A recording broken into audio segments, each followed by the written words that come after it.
Hello. I'm not in the mood to go on camera, but the last couple of days I've been in the house on my own here with my dog, and decided I would sort of, I don't know, let off some steam or whatever. And recently I seen a video. It was from Order of Magnitude. I'll leave a link in the description to that particular video. And it was in relation to ITC and people's attitude towards it, which I kind of get. And, you know, what he was basically saying is, if you have a spurt box session, if you've got some great responses, nobody particularly gives a shit. We have to think of this in terms of what is YouTube.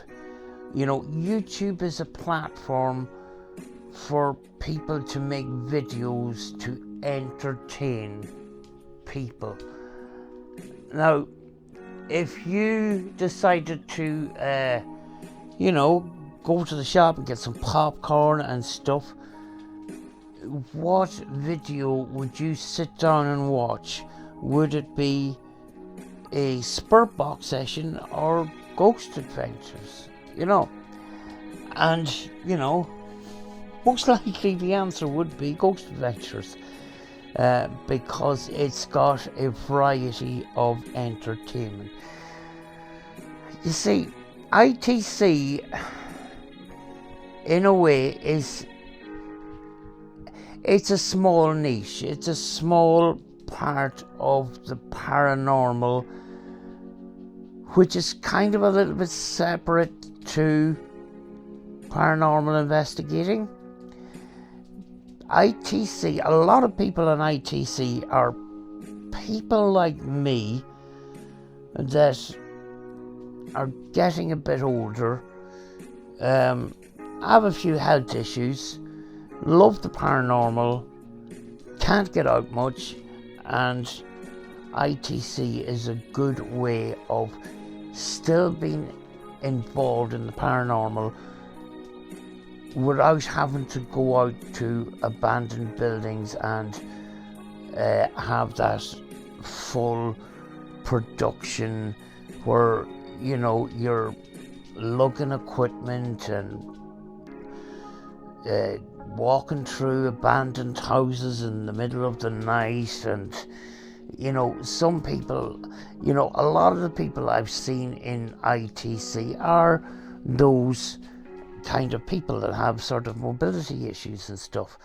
And it is a small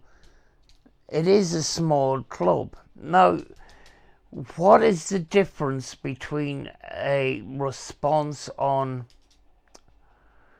a response on a radio and some visual paranormal evidence? Well, you know, it is a lot sort of different, because ITC is kind of a club in itself, sort of thing. It's got those diehard people that love ITC, and it's a thing that everybody can get involved with. Well, people would say, oh, you know, 70 or 80 pounds for a PSP7 is a lot of money. You know, PSP7, for example, is one of those radios. It's one of those least favoured radios by me, but one of the most common. You know, when you're involved in ITC, you get to, you know from others, if you're not in the know-how, that you can use a manual radio to you know, to do the same job.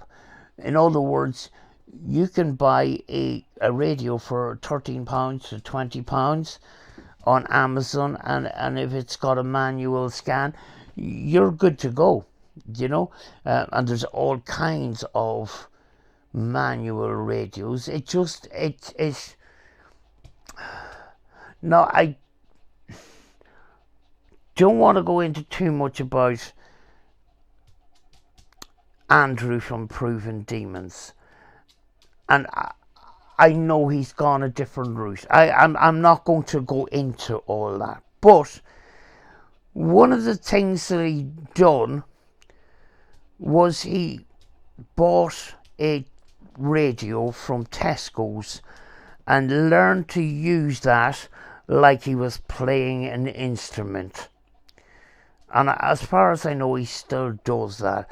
And just because it's Andrew from Proven Demons that put a bone in the wall or whatever, it doesn't mean that that method is wrong. Because I've done a session before where I used that radio, and you know, that's a bad radio. You know, Proven Demons, it must be fake. It's a manual radio, and he learned to use it like a musical instrument, like a violin, the way he held it in his hand, and the way he learned to just turn that dial the right amount each time. I have one myself, and to me, I find that radio extremely difficult because a lot of the stations are very close together, so you're moving very, very slowly. Now, I modified mine. I put a bigger sort of handle on it so I can move it, because the tuning knob is kind of sunken into the radio a little bit, and it's difficult to sort of turn, and I put an external handle on it, and it makes it easier. But I might gone off track here. ITC is, it's been going on for a very long time. You think of people like Annabella Cardoso, Marcello Bacci, people that a lot of people don't know about, and that's the sad thing, do you know?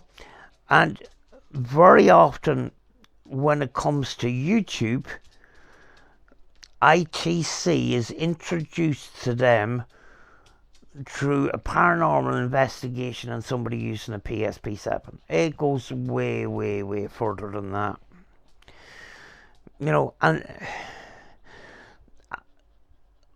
the dawn of the PSP-7 also affected, I think, the interest in ITC today.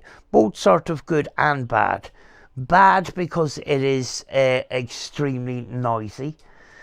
You know, I do have a PSP-7 type spirit box, but the person that used the PSP-7 circuit in the radio that I have managed to remove the static noise that's in there, which is artificially fed in there, which order of magnitude said in his video.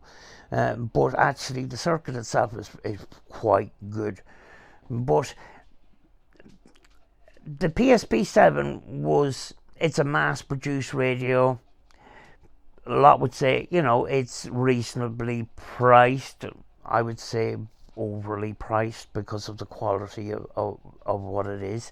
If you went into a bargain store and picked up a radio made of that quality, I wouldn't pay any more than a tenner for it, you know. But saying that, it brought a lot of people into ITC, but it put a lot of people off as well, because you see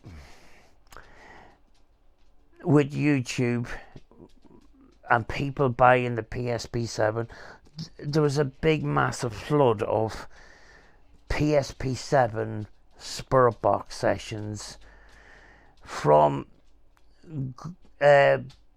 people that knew what they were doing and people that didn't. and very often you would get these sessions with subtitles on them, and the subtitles are completely different to what actually comes out of the radio. So you've got, nowadays with ITC, you've got an influx of ITC in the paranormal space, but like the paranormal, it's flooded with people that don't know what they're doing, or they're purposely frauding their viewers. And that makes it sort of difficult to sort of decipher which is good and which is bad. You know, but when it comes to sort of ITC, a lot of people have sort of stayed away from commenting on other people like Steve Huff and people like that, because they don't consider a person like Steve Huff truly an ITC researcher. And I'm saying that because when you look over the last 10 years, from the start of using amplifiers and pedals and guitar equipment, there's been something like 8 years of just that kind of thing. If he was a true paranormal researcher, he would try different things. You would see one video where he would try a piece of equipment and then try something else. But previous to that, you know, he had the Joe's Box, he's had Radio Shacks, he's had a number of different things, and you know, a number of boutique boxes and stuff like that. And to me, I enjoy those, but I don't enjoy the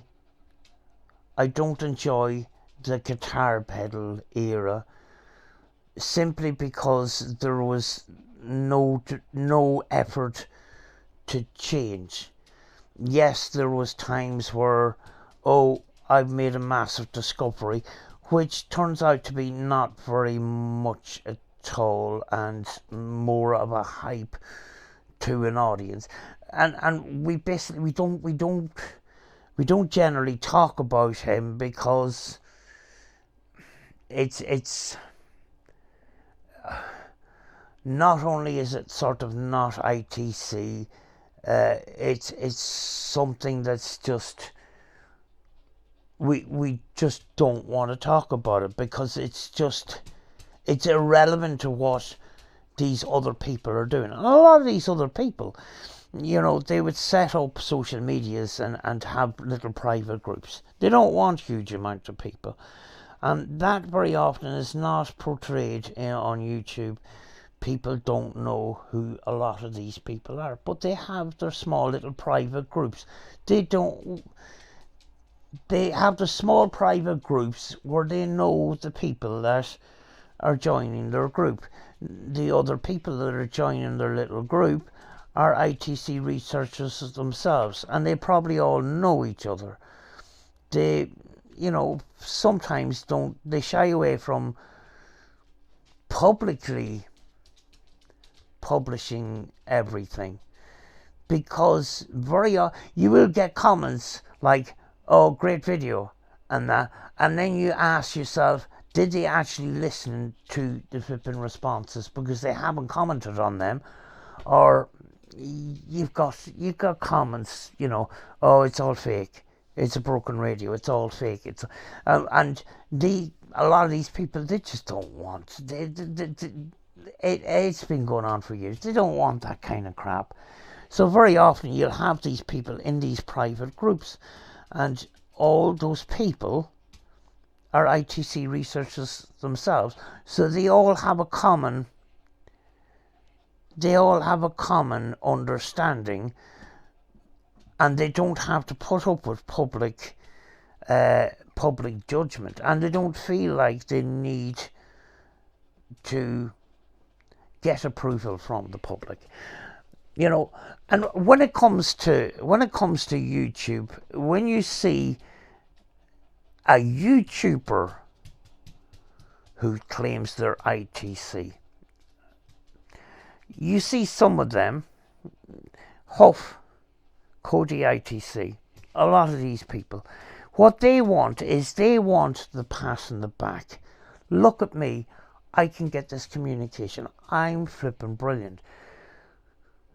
With the true ITC community, you know, these researchers have been doing it for years and years and years, they don't want that pat in the back, because it's about the communication. It's the communication that's the gold, not them.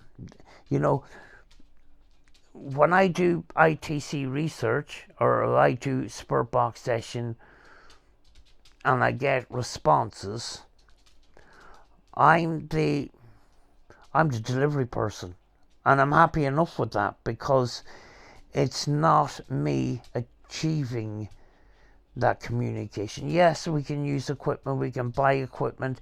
That's not the important thing there. The important thing is the communication itself. You know, I know Order of Magnitude did say that, you know, you put up a Spirit Box session, it affects your channel in a bad way, people don't give a shit. The thing is, everything we do, at some stage, nobody give a shit about. Take, for instance, UFOs. UFOs and aerial phenomenon, or whatever you call it, has become very popular in the last couple of years. And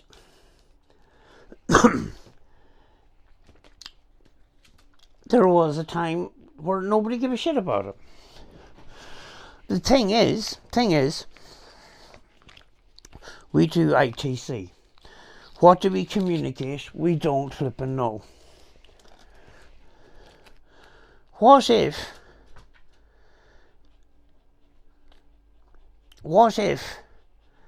the emergence of UFO interest also increased the interest in ITC, because of a possible link to external beings that we don't understand? Because in a way, ITC is communicating with beings that we don't understand. You know, you know, a lot of older researchers, and from their research, believe that the communication that they were getting was from deceased people, the spirits of deceased people. But is that correct in 100% of cases? And because we don't know how the communication fully happens, we have to look into these other possibilities as well. And you know, there is a possibility, because of UFOs being talked about a lot more, that there would be an increase in interest in ITC, true ITC. But the problem is, like the paranormal, when it comes to social media and YouTube, it's becoming like a needle in a haystack, because of the amount of rubbish that's been put on there. You have to dig a lot deeper to find the good stuff, you know, and you have to dig even deeper to find some of the older ITC research and paranormal research, because it's been overshadowed by entertainers.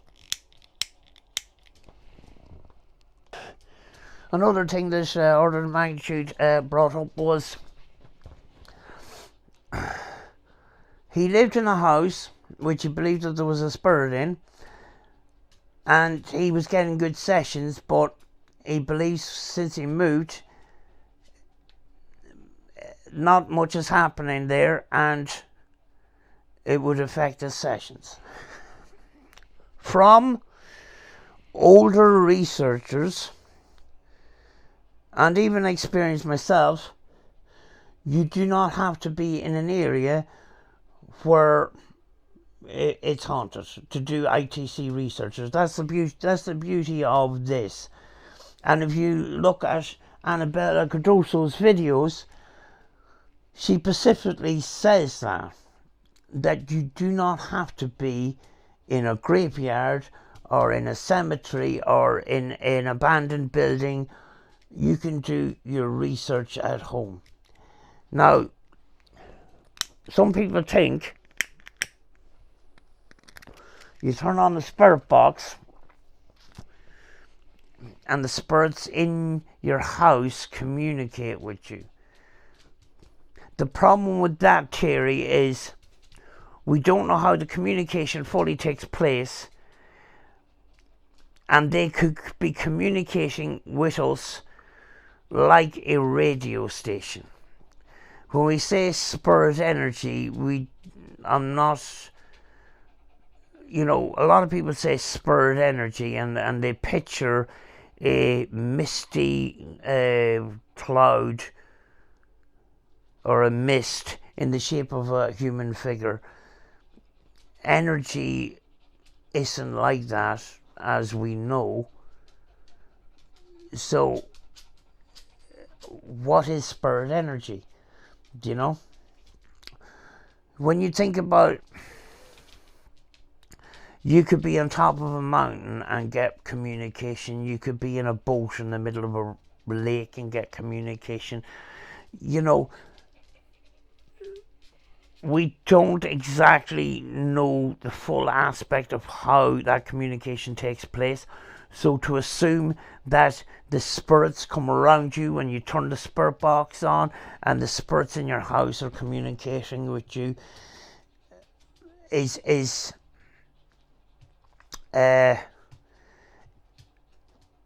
making an assumption. And that is that is the problem. When you make assumptions, you may go down a path and miss a different path, if you know what I mean.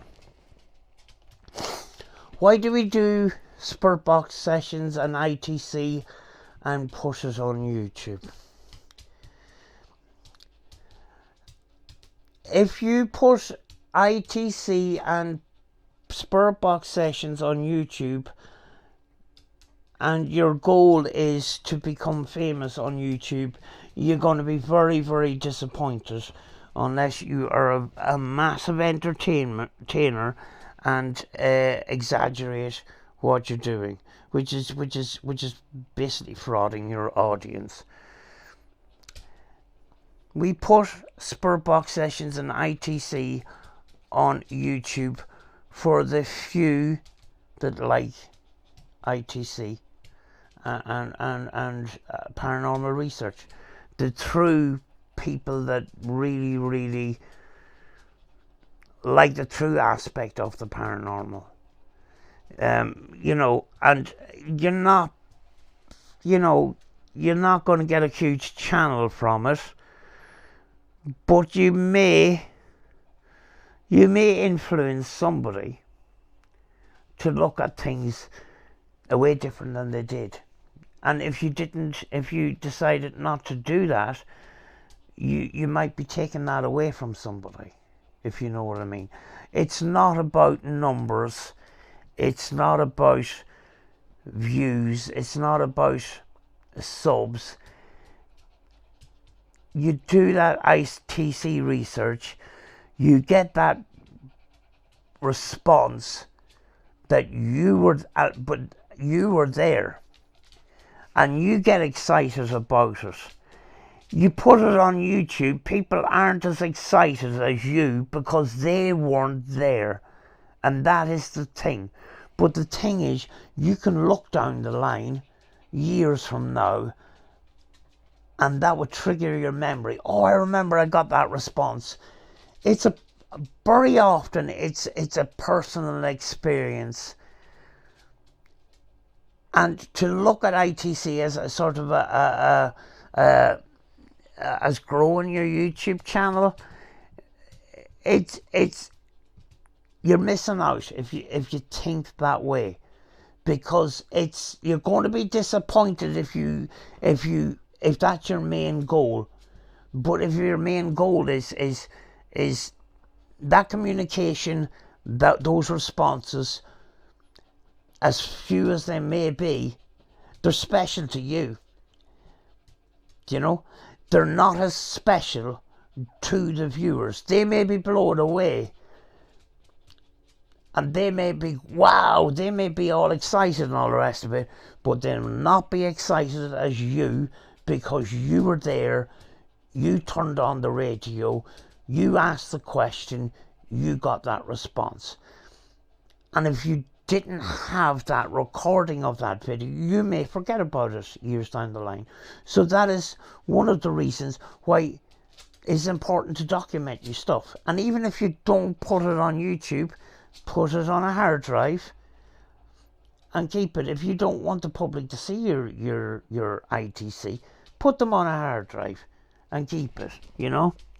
Personally, myself, I have a channel where I put stuff up, but I also keep a copy on my hard drive in case anything ever goes wrong.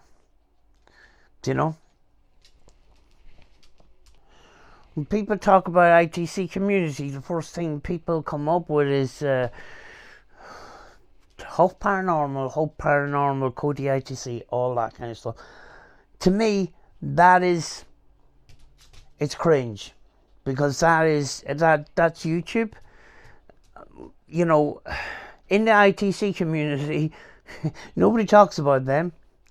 You know, it's not these people that make themselves popular and say, oh, look at me, I got this great communication, and people wanting to be the next Marcello Bacci. But at the same time, Marcello Bacci wasn't famous.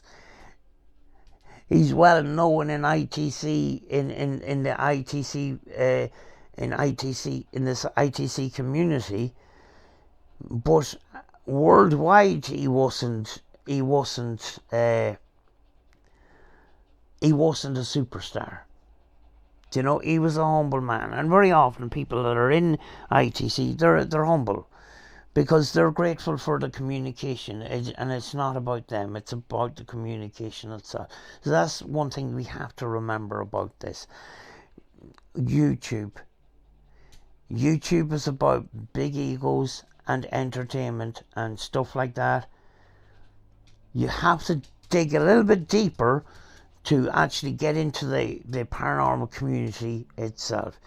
You know, you're talking about people like Joshua Sean, audio engineer, Rob Hernandez, audio engineer, all those kind of people, you know, and they're not famous, you know. They've, you know, a small channel, like myself, and they enjoy doing what they're doing, and that's what gives joy to us. You know, and it's not about YouTube. If we were doing it for YouTube, we might as well just give up, because it's missing the point. Order of Magnitude actually brought up a little video on his video. I'll leave the link in the description to the video that Order of Magnitude did. But there was a piece there from a guy called Mortis the Wizard. I think he was Australian or New Zealand. I think he was Australian. It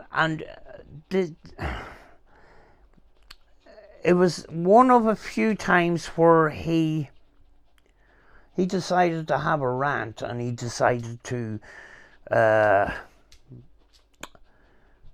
say publicly what he was thinking about people in the paranormal field frauding and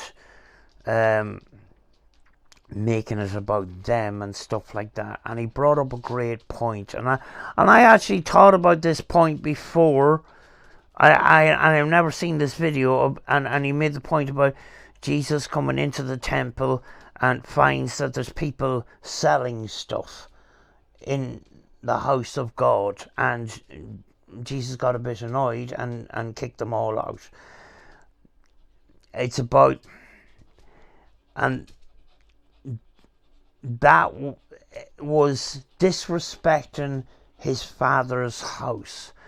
And the paranormal is similar to that, is in a YouTube sense, is because a lot of these people that let's face it, have become sort of famous on YouTube for spirit box sessions and blah blah blah, which doesn't mean anything to me at all. Is money came into the paranormal and ruined it. It's like these psychic mediums that you phone up and it costs you £3.50 a minute for them to tell you about your dead gran or whatever. And it's exploiting. It's exploiting, in that particular case, it's exploiting people that are grieving. A person that has to resort to ringing a psychic medium to contact a dead loved one, that is somebody that's grieving really hard, and they're being exploited by taking money. And the paranormal is the same way. I've made myself clear before about people that advertise personal spirit box sessions, and charging money for them. It's not for us to charge money for the communication isn't coming from us, so why should we receive money for communication from the spirits or whatever? It doesn't feel right to me. It doesn't sit right with me. And the money aspect of it came when it came in with YouTube AdSense, which isn't a huge amount, but merch and personal spirit box sessions and blah blah blah, and especially the paranormal equipment industry exploited the paranormal itself, and in a way eroded some of the meaning of the paranormal, which in a way is a kind of a sacred thing. It's not something to be disrespected, and in a way sometimes it is disrespected because people are exploiting it in a financial sort of way. I'm not saying people that monetize their videos are exploiting. I monetize one of my channels, and it doesn't even cover a quarter of my petrol that I use when I go out to places.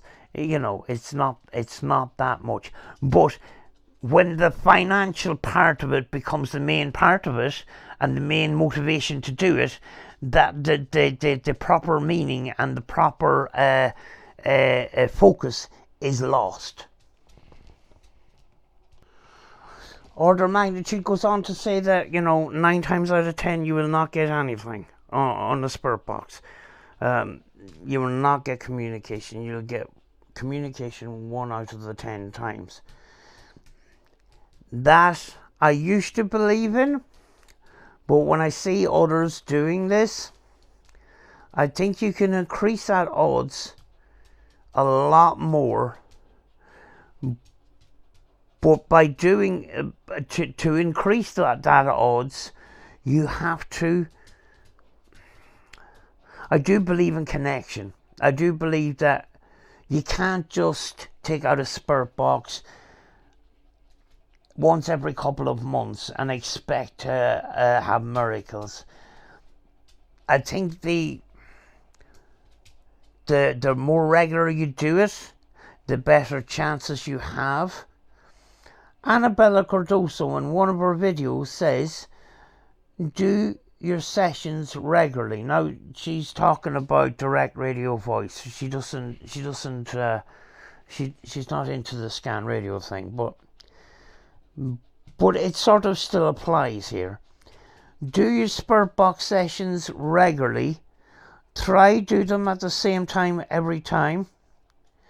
If you can't do that, that's okay, but try to keep regular contact because connection is important.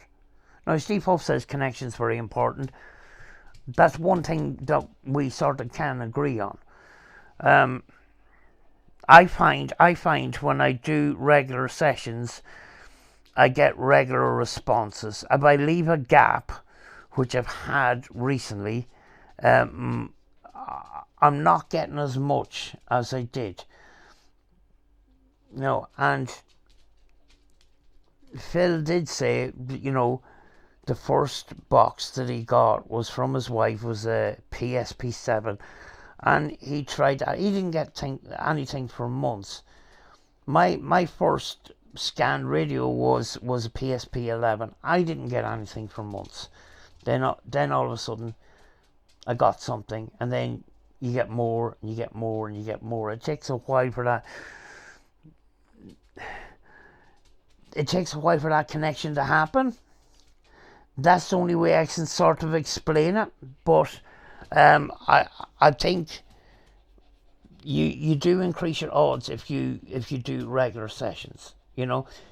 Try if you can't do it every couple of days or every day, once a week maybe. And try do them at the same time. You may or may not be successful, but there's something about that connection, and it's very, very difficult to be factual, 100% factual about it when the communication itself has a lot of theories around it. I spent a year when I was 16 or 17 years old with a science teacher. We spent almost a year trying to replicate what Marcello Bacci was able to achieve. We could not do it. Not only that, we could not debunk him, and we could not prove him. And this is where the only one conclusion that we sort of came to was that he was very important to that. So, we're thinking that his connection to that was important. So it's very sort of important to keep that connection up and keep your sessions going.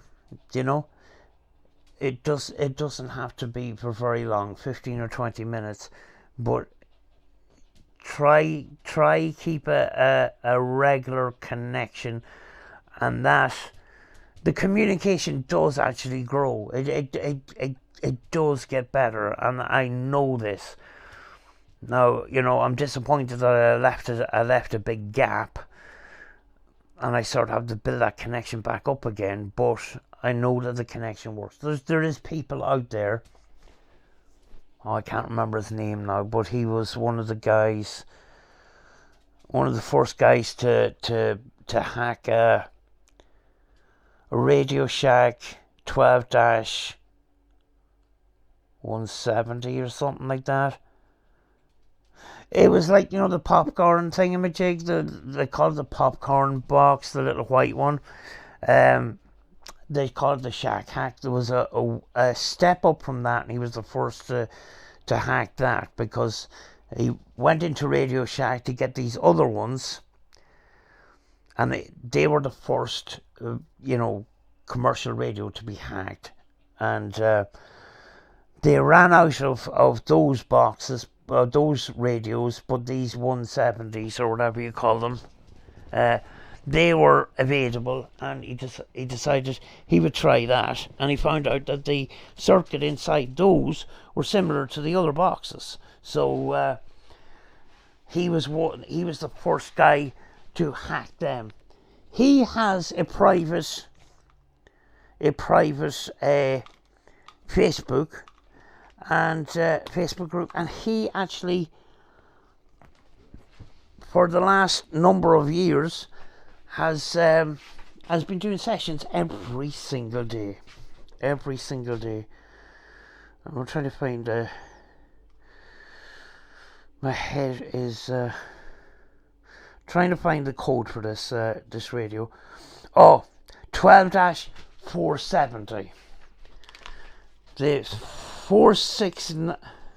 Yeah, the 469 was the first commercial hack radio, and that was Steve Holte that was it Steve Holte? I think it was. Steve Holte, or what do you call that white-haired guy in Ghost Adventures? Bill Chappell. But this other guy, he hacked the 470, but he every single day does a session, because he believes that connection is very, very important. Do I have an advantage because I have a lot of different spare boxes? No, not really, because despite having a lot of spare boxes,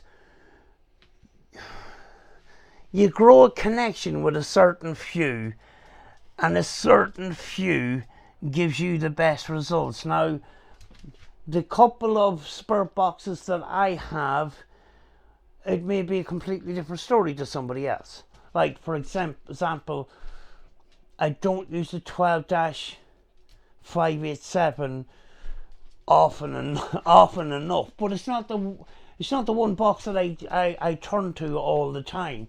But for somebody else, that might be their go-to radio.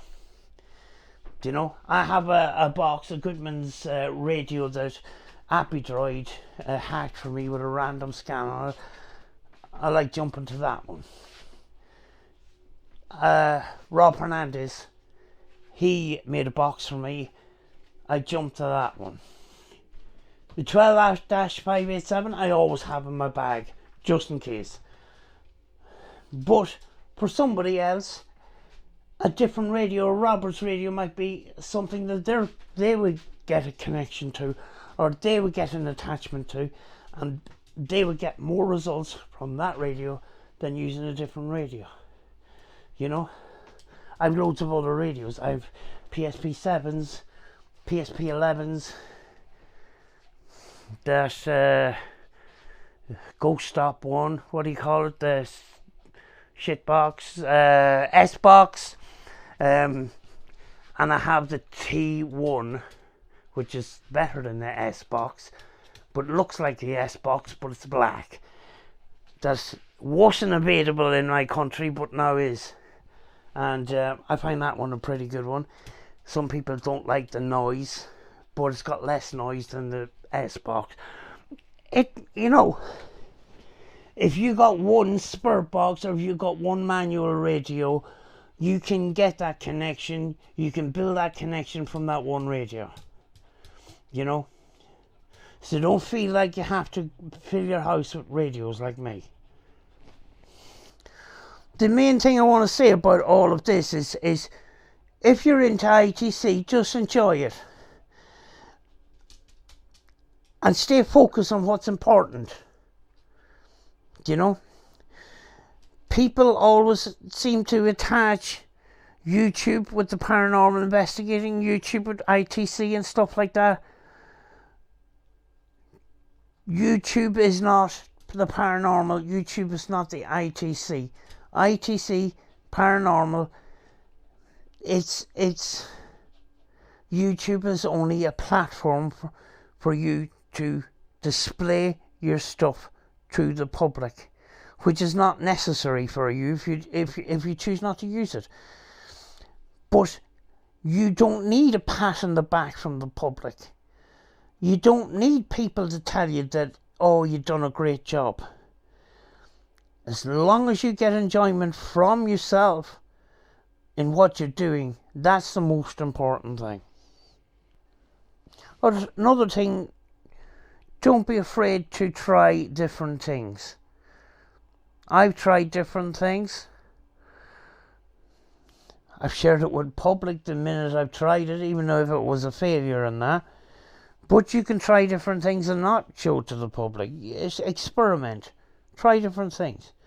Try manual radios. Try sound banks if you want to try sound banks. I make sound banks the odd time myself. You know. Try thinking outside the box, and that's what brings the field forward.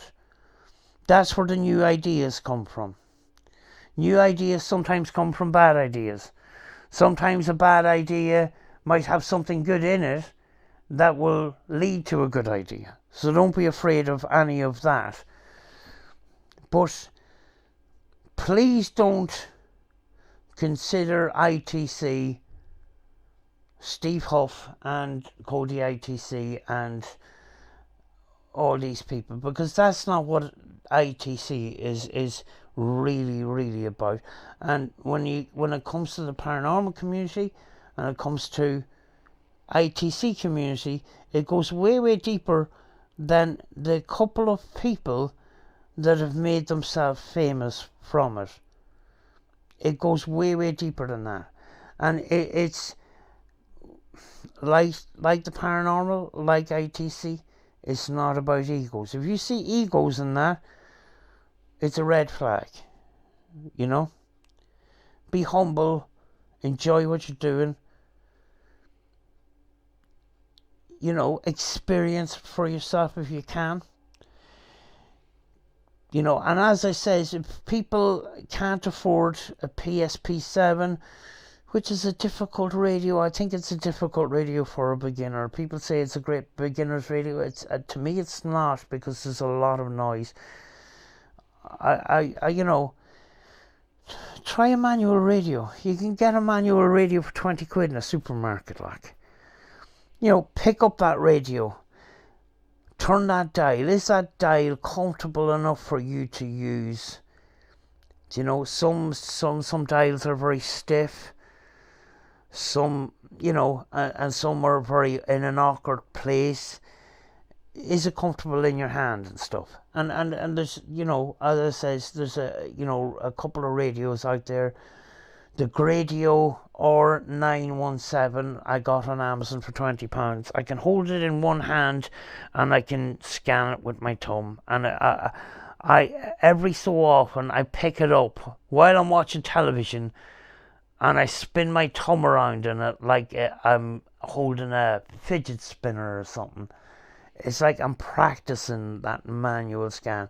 You know, every radio is kind of different than that, and you have to alter your scan to each one of those sort of radios. You know, to me that Gradio is it's not.